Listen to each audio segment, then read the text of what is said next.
কাজে বন্ধু যেন হয় আখিরাতের সাথী। বন্ধু হবে কিসের সাথী? বন্ধু হবে আখিরাতের সাথী, বন্ধু হবে জান্নাতের সাথী, বন্ধু হবে নেক কাজের সাথী। ঠিক আছে ইনশাআল্লাহ? নেক কাজের।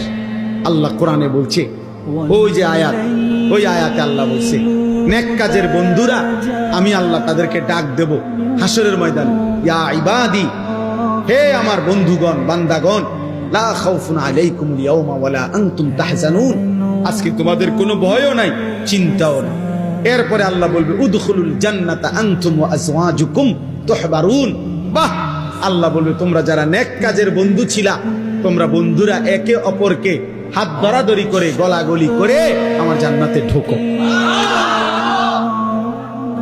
খোদার কসম, এটা কোরআন শুরু হয়।